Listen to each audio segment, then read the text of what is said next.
मित्रों, क्या आप दिन रात मेहनत करते हैं फिर भी बटुआ आपका खाली रहता है? क्या आप नियम से पूजा पाठ करते हैं, दान और पुण्य करते हैं, फिर भी आपके घर में क्लेश, बीमारी और दरिद्रता का वास रहता है? आखिर क्यों? साक्षात ईश्वर की भक्ति करने के बाद भी कई परिवारों की फटे हाल में जिंदगी उन्हें जीवन बिताना पड़ता है। आज का यह वीडियो आपकी किस्मत के बंद दरवाजे को भी खोल सकता है। आज हम कोई साधारण कहानी नहीं बल्कि साक्षात माता लक्ष्मी और भगवान विष्णु के बीच हुए उस संवाद की कथा लेकर आए हैं जिसे देवर्षि नारद ने लोक कल्याण के लिए पूछा था। इस वीडियो में आप जानेंगे आपकी वो कौन सी 7 अनजानी गलतियां हैं जो आपकी बरकत को खा रही हैं। इस कथा को अंत तक सुनने वाले को यह 5 बड़े लाभ मिलेंगे। सबसे पहले आप जानेंगे कि रसोई की कौन सी ऐसी भूल माता लक्ष्मी को घर की चौखट से वापस भेज देती है। आखिर हम रसोई में ऐसे कौन से छोटे काम करते हैं, ऐसे कौन से कार्य करने से माता लक्ष्मी हमारे घर से दूर चली जाती हैं। दूसरी बात हम जानेंगे संध्या काल में वो कौन से ऐसे 3 वर्जित काम हैं जिन्हें करने वाला व्यक्ति साक्षात कुबेर का पुत्र होकर भी हमेशा कंगाल ही रह सकता है, क्योंकि यदि यह 3 वर्जित काम आपने किए तो भले ही आप किसी की भी भक्ति करें, कुछ भी पुण्य कर्म करें, फिर भी आपके दरवाजे पर, आपके चौखट पे से आपकी माता महालक्ष्मी रूठ कर चली जाती हैं। इसके साथ ही हम जानेंगे पूजा का फल क्यों नहीं मिलता। हम क्यों इतनी पूजा करते हैं, पाठ करते हैं नियम से, व्रत से, फिर भी हमें उस पूजा का लाभ क्यों नहीं मिलता। इसका वो वैज्ञानिक और आध्यात्मिक कारण जो आपने आज तक कभी नहीं सुना होगा। घर की उन पुरानी और टूटी वस्तुओं का राज जानेंगे जो राहु और दरिद्रता को सीधा आमंत्रण देती है, जो हमारे ग्रह खराब करती हैं। और सबसे और महत्वपूर्ण बात हम जानेंगे, माता लक्ष्मी ने स्वयं बताया है कि वह किस प्रकार की व्यक्ति के पास स्थायी रूप से रुकती हैं और किस तरह के व्यक्तियों के घर से वह चली जाती हैं। तो प्रिय मित्रों, इस कथा को बीच में छोड़ना माता लक्ष्मी का अनादर करने जैसा होगा। हो सकता है आज आपकी गरीबी के दिन समाप्त होने वाले हों, इसलिए माँ की प्रेरणा से आप इस वीडियो तक पहुँचे हैं। इसे पूरा सुने और अपने जीवन में रातों रात होने वाले बदलाव को आप महसूस कर सकते हैं। तो शुरू करते हैं हमारी पुण्य को प्रदान करने वाली पावन कथा। एक बार भगवान श्री कृष्ण कहते हैं, हे अर्जुन, मनुष्य अपने भाग्य का निर्माता स्वयं है। लोग मुझे दोष देते हैं पर वे अपने आचरण को नहीं सुधारते। याद रखना, कर्म ही पूजा का अर्थ यह भी है कि तुम्हारी दिनचर्या, तुम्हारी स्वच्छता और तुम्हारा स्वभाव ही तुम्हारी असली प्रार्थना है। जो व्यक्ति शास्त्र सम्मत नियमों का पालन नहीं करते, उसे ना तो सुख मिलता है और ना ही सिद्धि। और यही कृष्ण वाणी है। भक्ति के साथ शुद्ध आचरण ही लक्ष्मी प्राप्ति का एकमात्र मार्ग है। तो शुरू करते हैं कथा जो भगवान श्री कृष्ण ने स्वयं नारद मुनि को सुनाई थी। एक समय की बात है, नारद जी बैकुंठ पहुंचे और माता लक्ष्मी से पूछा, हे माँ, पृथ्वी पर मनुष्य बहुत पूजा करते हैं फिर भी दुखी क्यों हैं? तब भगवान विष्णु ने उन्हें सुभद्रा नाम की एक अत्यंत संस्कारी और मेहनती स्त्री की कथा सुनाई। सुभद्रा रोज पूजा करती, पति की सेवा करती, पर फिर भी उसके घर में दरिद्रता का तांडव रहता था। एक रात माँ लक्ष्मी प्रकट हुई और उन्होंने सुभद्रा को उसकी वे गलतियां बताई जो वे अनजाने में कर रही थी। अपवित्र रसोई। सुभद्रा सुबह पूजा तो करती थी पर रात के झूठे बर्तन और गंदी रसोई सुबह तक छोड़ देती थी। लक्ष्मी जी ने कहा, पुत्री, रसोई मेरा मंदिर है, वहाँ गंदगी होगी तो मैं कैसे प्रवेश करूँगी। माता लक्ष्मी ने सुभद्रा को ये बात बताई क्योंकि सुभद्रा माता की बहुत पूजा करती थी, पर वो उसके धन और धन धान्य की समस्या के कारण हमेशा ही चिंताओं से घिरी रहती थी।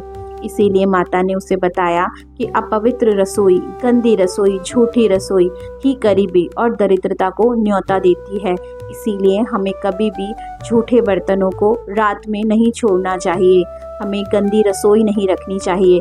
इससे माता लक्ष्मी कुपित हो जाती हैं और हमारे घर से अपनी विदाई करा देती हैं, हमारे घर में प्रवेश नहीं करती हैं। इसके अलावा संध्या काल का अपमान, वह शाम को थक कर सो जाती थी, या अंधेरा रखती थी। लक्ष्मी जी ने बताया, शाम के समय घर में दीपक जलाना चाहिए और घर में बिना वजह कलेश न मचाएं। रात शाम के समय माता लक्ष्मी के आने का समय होता है। उस समय में घर में दीपक जलाएं, सुंदर मधुर कोमल घर का वातावरण रखें, शांति बनाए रखें, तभी माता लक्ष्मी आपके घर में ज़रूर प्रवेश करेंगी। इसके अलावा घर के कोनों में टूटे बर्तन और फटे कपड़े जो पड़े रहते हैं वह भी दरिद्रता को यानी गरीबी को आकर्षित करते हैं। अगर आपके घर में टूटे हुए बर्तन हैं, फटे हुए कपड़े हैं जिनको आप इस्तेमाल नहीं करते, उन्हें अपने घर से निकाल दें।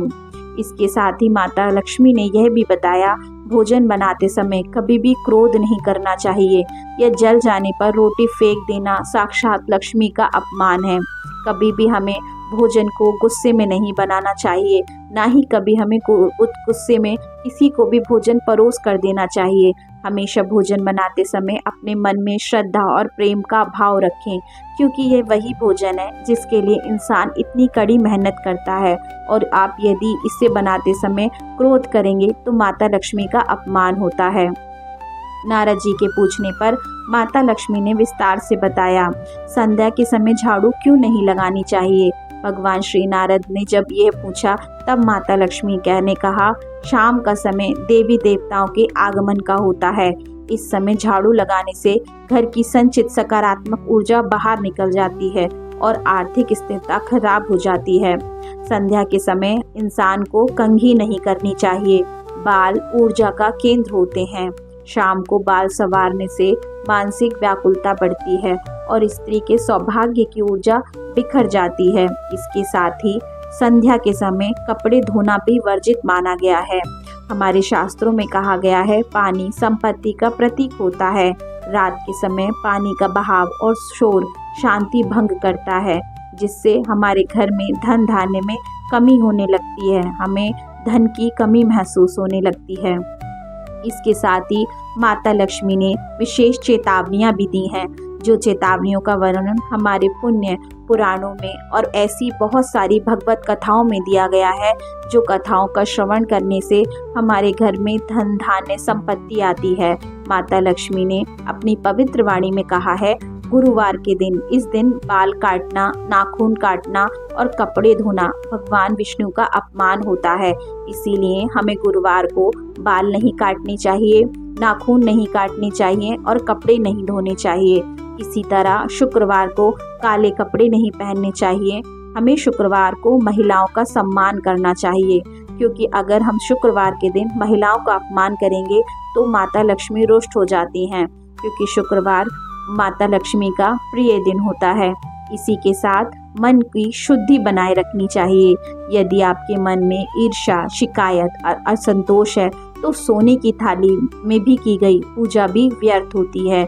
इसीलिए जब भी पूजा करें, मन में श्रद्धा भाव रखें, मन में ये संतोष रखें कि ईश्वर ने हमें जो कुछ दिया है वह पर्याप्त है, और इसके अलावा ईश्वर हमें हमारी सच्ची भावना और श्रद्धा को देखते हुए भी आगे हमारा घर और भी ज़्यादा धन धान्य से भर दें, इसके लिए हमें कामना करनी चाहिए। दोस्तों, जिस घर में अशांति होती है, खराब बर्तन, टूटी हुई चीज़ें और व्यर्थ में क्लेश होता है, उस घर से माता लक्ष्मी बहुत ही जल्दी विदाई ले लेती हैं। तो हमें अपने घर का वातावरण हमेशा शांतिपूर्ण और प्रेमपूर्ण रखना चाहिए। ये हमारे घर में हमारे धन धान्य के साथ साथ हमारी मानसिक शांति के लिए भी बहुत ज़रूरी है। ऐसा करने से आपके घर में शांति आएगी, समृद्धि आएगी, आपका जीवन सुंदर होगा। इंसान की और की इच्छा कभी शांत नहीं हो सकती। इसीलिए भगवान से विनम्र स्वभाव से कहिए कि हे ईश्वर, आपने हमें जो भी दिया है वह काफ़ी है, और इसके अलावा हम कामना करते हैं हम अच्छे कर्म करेंगे, मेहनत करेंगे। इसीलिए हमारे घर में, हमारे धन में बरकत दीजिए, बढ़ोतरी दीजिए, हमारे घर में सुख शांति और समृद्धि दीजिए। सुभद्रा ने अपनी गलतियां सुधारी।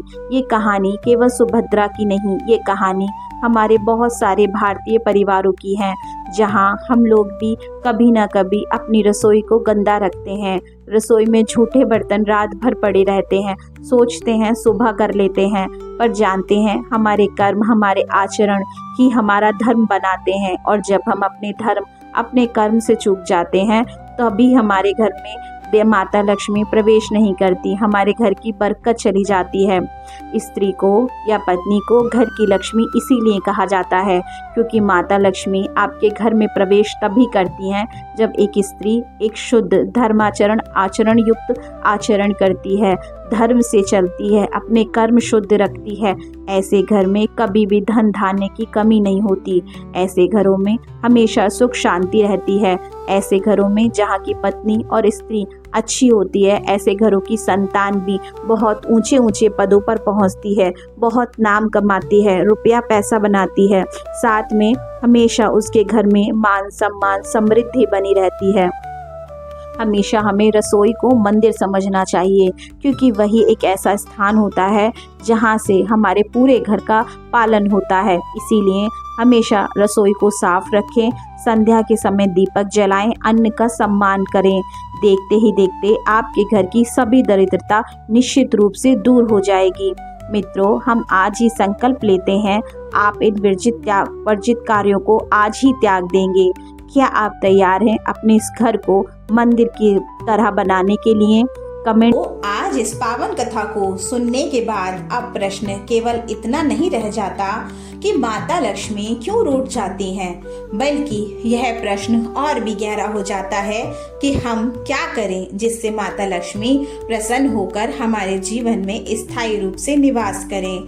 मित्रों, माता लक्ष्मी किसी एक दिन किसी पूजा से नहीं, किसी एक दीपक से नहीं और ना ही केवल धन चढ़ाने से प्रसन्न होती हैं। माता लक्ष्मी प्रसन्न होती हैं हमारे छोटे छोटे व्यवहार, हमारी दिनचर्या और हमारे आचरण से वो हमसे प्रसन्न होती हैं। शास्त्र कहते हैं लक्ष्मी वहाँ नहीं जाती जहाँ उन्हें बुलाया जाए, लक्ष्मी वहाँ जाती हैं जहाँ उन्हें सम्मान मिलता है। आज इस वीडियो के अंत में मैं आपको माता लक्ष्मी को प्रसन्न करने के बहुत ही सरल, व्यवहारिक और आपके जीवन में जिसे आप उतार सकें ऐसे नियम बताने जा रही हूँ। ये नियम कठिन नहीं हैं, परंतु इन्हीं नियमों की अनदेखी मनुष्य को गरीबी की ओर धकेल देती है। ये नियम हमारे शास्त्रों में बताए गए हैं और उन्हीं शास्त्रों के नियम को मैं सरल भाषा में आपके लिए लेकर आई हूँ। तो देखिए, पहला नियम, स्वच्छता को भक्ति बनाइए। मित्रों, माता लक्ष्मी का पहला और सबसे प्रिय स्थान रसोई और घर का प्रवेश द्वार होता है। यदि रसोई में गंदे बर्तन पड़े रहते हैं, खाना खुला रहता है, चूल्हा गंदा है, तो समझ लीजिए कि आपने अनजाने में ही माता लक्ष्मी के द्वार बंद कर दिए हैं। रात को सोने से पहले बर्तन अवश्य साफ करें। सुबह उठते ही घर का वातावरण शुद्ध रखें। सुबह उठते ही घर को साफ करें, झाड़ू लगाएं। याद रखिए, जहाँ सफाई है वहाँ समृद्धि स्वयं आती है। दूसरा नियम, संध्या काल का सम्मान करें। मित्रों, संध्या के समय माता लक्ष्मी के आगमन का समय होता है। इस समय घर में कलेश, चीख चिल्लाहट, रोना, झगड़ा या नकारात्मक बातें करने से बचें। संध्या के समय एक छोटा सा दीपक, 2 मिनट का मौन और एक शांत मन, यही माता लक्ष्मी को सबसे प्रिय है। छोटा सा दीपक जलाकर संध्या के समय अपने घर में समृद्धि लाने के लिए ईश्वर से जरूर प्रार्थना कीजिएगा। यदि आप रोज संध्या समय दीपक जलाते हैं और घर में शांति रखते हैं तो समझिए आपकी आधी समस्याएं वहीं समाप्त होने लगेंगी। तीसरा नियम, अन्न का सम्मान करें। मित्रों, अन्न में स्वयं माता लक्ष्मी वास माना गया है। झूठा खाना फेंकना, रोटी का अपमान करना, भोजन को पैरों से छूना या क्रोध में खाना बनाना, ये सभी कार्य लक्ष्मी कृपा को रोक देते हैं। जितना बने उतना ही भोजन बनाइए और यदि अन्न बच जाए तो उसे सम्मान पूर्वक किसी जरूरतमंद को दीजिए ताकि वह उसके काम आ सके। चौथा नियम, टूटे और बेकार सामान को विदा दें। घर में पड़े टूटे बर्तन, फटे कपड़े, खराब इलेक्ट्रॉनिक सामान और कबाड़, ये सब केवल जगह ही नहीं खरीदते बल्कि दरिद्रता की ऊर्जा को भी आमंत्रित करते हैं। जिस घर में पुराना कबाड़ा भरा रहता है वह नया सौभाग्य कैसे आएगा, आप ही बताइए। समय समय पर अपने घर को हल्का कीजिए, यह भी माता लक्ष्मी की एक मौन पूजा है। पांचवा नियम, मन को स्वच्छ रखें। मित्रों, माता लक्ष्मी केवल बाहर की सफाई नहीं देखती, वह मन की स्थिति भी देखती हैं। यदि आप हमेशा शिकायतें करते रहते हैं, दूसरों से तुलना करते रहते हैं, असंतोष में जीते हैं, तो आपकी भक्ति अधूरी रह जाती है। दिन में एक बार अपने मन से कहिए, प्रभु जो मेरे पास है उसके लिए मैं आपको धन्यवाद देता हूँ। कृतज्ञ मन से लक्ष्मी को प्रणाम कीजिए। माता लक्ष्मी स्वयं ही आपके घर में विराजने आ जाएंगी। छठा नियम, स्त्री का सम्मान। शास्त्रों में कहा गया है, जहाँ नारी का सम्मान होता है वहाँ लक्ष्मी स्वयं निवास करती हैं। घर की स्त्री, माँ, पत्नी, बहन, बहू, यदि वह दुखी हैं, अपमानित हैं, तो उस घर की पूजा निष्फल हो जाती है। मित्रों, लक्ष्मी माता स्त्री स्वरूप है और स्त्री का अपमान लक्ष्मी का अपमान ही होता है। सातवां नियम, आलस्य को त्यागें। माता लक्ष्मी कर्म की देवी हैं। जो व्यक्ति टालमटोल करते हैं, समय का सम्मान नहीं करते, काम को कल पर छोड़ देते हैं, उनके जीवन में लक्ष्मी स्थायी नहीं रहती। छोटा काम हो या बड़ा, समय पर किया गया कार्य ही समृद्धि लाता है। मित्रों, ये नियम सुनने में साधारण लगते हैं पर इनका प्रभाव बहुत ही असाधारण है। यदि आप इन्हें श्रद्धा से, अनुशासन और विश्वास से अपनाते हैं तो आपको किसी चमत्कार की प्रतीक्षा नहीं करनी पड़ेगी। चमत्कार आपके व्यवहार में बदलाव के साथ ही प्रारंभ हो जाएंगे। आज के बाद यदि आप कहें कि मैं पूजा करता हूँ फिर भी लक्ष्मी नहीं आती, तो एक बार, सिर्फ एक बार अपने आचरण, अपनी दिनचर्या और अपने विचारों को जरूर देखें। मित्रों, माता लक्ष्मी दूर नहीं जाती, हम स्वयं अपने व्यवहार से उन्हें विदा कर देते हैं और जब हम सुधर जाते हैं तो बिना बुलाए वो हमारे घर लौट आती हैं। यदि ये संदेश आपके हृदय को, दिल को छुआ गया हो तो इसे केवल सुनकर मत छोड़िए, इसे अपने जीवन में उतारिए। मैं माता लक्ष्मी से यही प्रार्थना करती हूँ कि सभी के घर समृद्धि लाए, सभी के घर में सुख, शांति और धन लेकर आए। तो इसी तरह की ज्ञानवर्धक वीडियो लेकर अगले वीडियो में मिलेंगे। तब तक के लिए जय माता लक्ष्मी।